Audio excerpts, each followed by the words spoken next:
Jalalain. Terus yang kelas 4 juga tafsir Jalalain, terus sama kitab Bulughul Maram, Riyadul Badi'ah, terus banyak sih dan lain-lain. Kalau disebut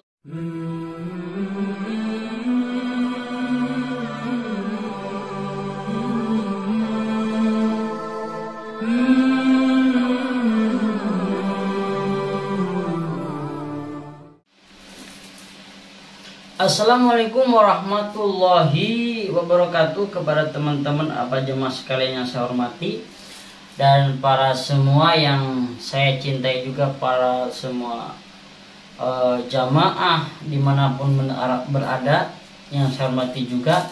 Tak lupa kepada keluarganya dan para sahabatnya dan para tabiin tabiatnya sampai kaumul jajah, amin ya Allah ya rabbal alamin.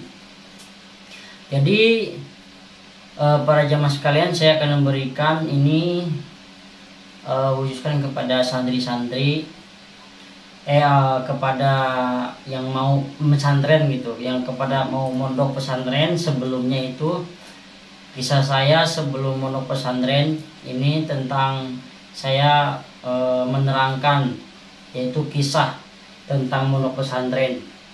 Nah, waktu saya dulu mondok pesantren itu, mondoknya namanya di Rancakadu. Saya kan asli orang Tasikmalaya, orang Jawa Barat, mondok di pesantren Rancakadu. Alhamdulillah.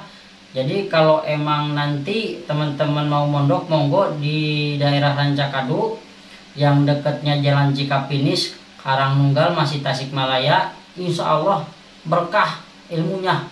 Dan juga sekarang ada sekiranya 500 jemaah, 500 santri-santriah sama santri-santriah. Nah, dulu waktu saya kisahnya sebelum mondok teman-teman ya, itu diajak oleh Pak Ustadz, selesai sekolah SD masukin pondok, namanya oleh Kang Salhi, namanya Pak Ustadz Salhi.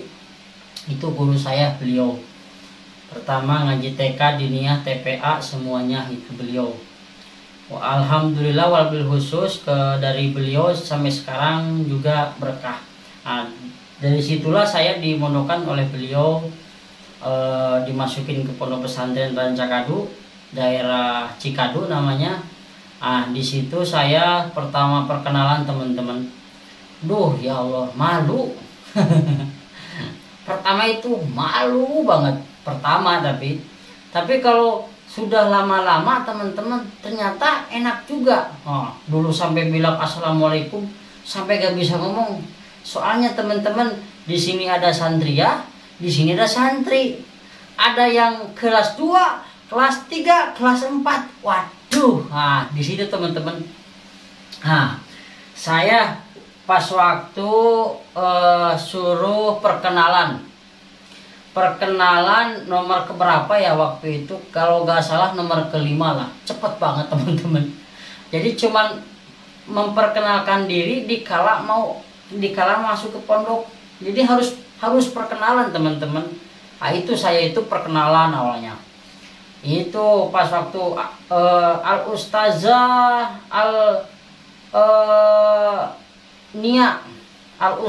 Nia daerah mana-mana. Terus kalau sudah selesai langsung Al Ustadz Hendra Wijaya, dengan nama saya Hendra.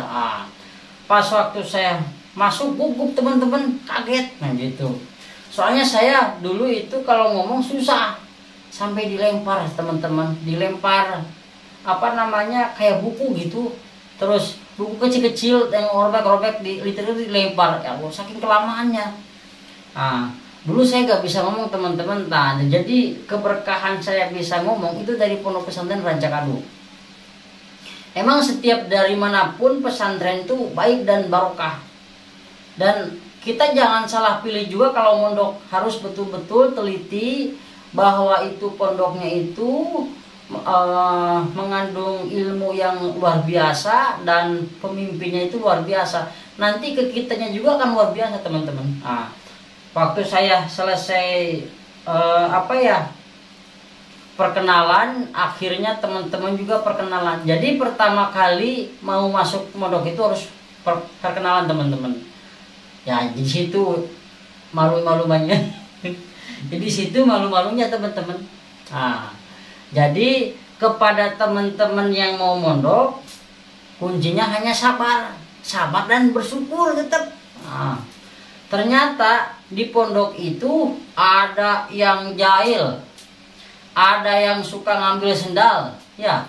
Ada kadang-kadang sendal kita bagus, besoknya jelek ditukar. Nah, besoknya temannya kita yang ngambil. Terus ada lagi yang baik juga, ada yang baik, ada yang pelit. Di pesantren itu beda-beda teman-teman, sama seperti di masyarakat. Ada yang juga uang diambil oleh temannya sendiri, tapi kita harus sabar karena itu di pesantren. Saya bukan ngejelekin pesantren, tapi emang pesantren rata-rata seperti gitu. Rata-rata seperti gitu, hidupnya emang susah. Ada yang makan, ada yang kagak. Bahkan sehari-harinya ngaji, sehari-harinya ngelogat, sehari-harinya. Setiap duhur, contohnya waktu saya mondok, pertama kali yang diaji itu apa? Kitab apa? Al-Quran sama tajwid, itu yang pertama diaji. Terus gurunya juga beda-beda. Yang kedua kitab Safinatun Najah. Yang ketiga Tijanud Daruri. Yang keempat yaitu Sulamut Taufik. Jadi pertama kali ngaji, pokoknya kalau dibahas sih banyak banget. Jadi dulu waktu saya mondok ya teman-teman, ini kisah saya. Patuhlah sama guru, ini singkat saja. Patuhlah sama guru. Terus kalau disuruh apapun nurut, agar kita barokah. Agar kita barokah, agar kita punya ilmu, agar kita ilmunya kita berkah. Jadi kenapa ya? Sekarang gini, waktu saya mondok di pesantren, kan kelas 1 itu Al-Quran yang diaji, Al-Quran, kitab Safinah, Tijan, terus Sulamut Taufik sama Jurumiyah. Terus yang kelas 2 itu kitab Jurumiyah, Sulamut Taufik sama Tijanud Daruri sama nantinya Tasrifan. Terus yang kelas 3 itu Bulughul Maram, terus surat Yasin, kitab Yasin, terus Nurul Yakin sama tafsir Jalalain. Terus yang kelas 4 juga tafsir Jalalain, terus sama kitab Bulughul Maram, Riyadul Badi'ah, terus banyak sih dan lain-lain. Kalau disebutin banyak banget teman-teman. Jadi itu kegunaan santri waktu saya mondok di pesantren. Jadi insya Allah barokah. Jadi kalau semisal kita ngaji terus, menghafal terus, disuruh guru gak nurut, gak barokah teman-teman. Saya jamin gak akan barokah ilmunya. Karena saya sudah membuktikan teman-teman. Jadi kalau ingin keberkahan hidup di pesantren, patuhlah sama guru, yang disuruh guru nurut. Tapi sesuai syariat Allah Subhanahu wa Ta'ala. Gak ada ceritanya yang di pesantren gurunya suruh maling-maling itu. Karena apa? Karena pesantrennya benar. Karena saya di sini membahas tentang kebaikan. Kalau kejelekan sih insya Allah gak ada kalau di pesantren itu. Kalau jeleknya paling makan susah, makannya ngawur kalau santri itu. Kalau ada makanan itu diserbu kayak bebek. Jadi makannya satu loyang, makan bersama. Yang diambil, tak kasih tahu. Kalau santri itu makannya kayak bebek, kayak ayam. Tapi sekali, jadi kalau sudah dakwah, jadi menteri. Jadi apa ya? Kalau santri itu ibaratkan emang kelihatan kumuh, mandinya juga bebas lah gitu ya. Sampai-sampai jorok lah. Tapi sekali pakai baju gini bersih-bersih. Itu santri rata-rata. Nah, dan juga santri itu rata-rata teman-teman pas mondok saya di pesantren, ada yang sabar, ada yang kagak. Jadi kalau menurut saya, sabarlah di pesantren itu harus sabar. Menuntut ilmu itu harus ikhlas. Kita niat tujuan ke pesantren itu apa? Kalau kita niat tujuan dari ke pesantren cuman pingin nyari cewek, dapatnya cewek. Tapi kalau kita niat mondok pesantren, niatnya tolabul ilmi faridotun ala kulli muslimin wal muslimat. Jadi nuntut ilmu itu wajib hukumnya. Jadi sampai utlubul ilmu walau bisin kan, tutut ma ilmu walau ke negeri Cina. Tacna utlubul ilma walau bisin, tuntutlah ilmu walau ke negeri Cina. Tuntutlah ilmu walau ke negeri Cina, sampai ke negeri Cina. Seandainya seperti itu, ilmu itu saking luasnya, tuntut sampai ke negeri Cina. Tak kalau kita mampu sampai ke Cina, kalau kamu gak usah, di sini aja masih banyak ilmu yang kita harapkan di sosmed, yang kita HP. Kalau emang suka main HP, jangan main game aja. Nah, jadi kisah di pesantren itu seperti gitu ya teman-teman. Waktunya duhur, sholat, terus habis sholat duhur ngaji sampai asar, sholat lagi, ngaji lagi, habis asar. Dari maghrib ngaji lagi. Nah, maghrib itu paling tutupnya kalau habis asar itu ngaji sampai jam 4:30. Istirahat, mandi ke masjid. Habis ke masjid sholat lagi. Habis mandi ke masjid, sholat, habis sholat maghrib ngaji lagi sampai isya. Isya sholat di tempat ngaji sampai malam jam 8, kadang jam 9 baru selesai. Itu di pesantren saya.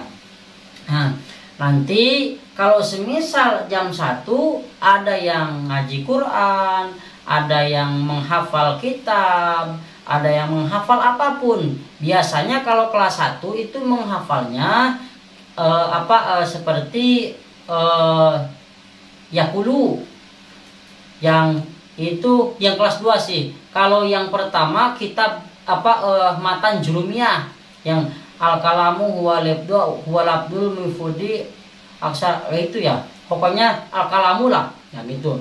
Kalau yang kedua kayak Yaqulu badaham didil jalali musulian ala nabi wal ali abdun asiru rahmatil karimi.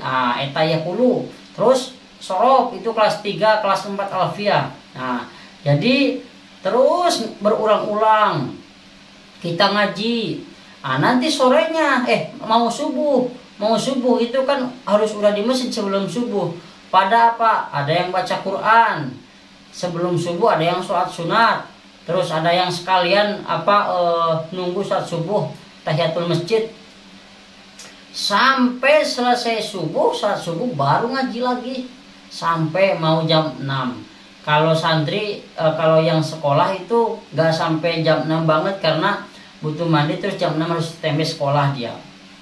Jam 6:30 harus sekolah. Jadi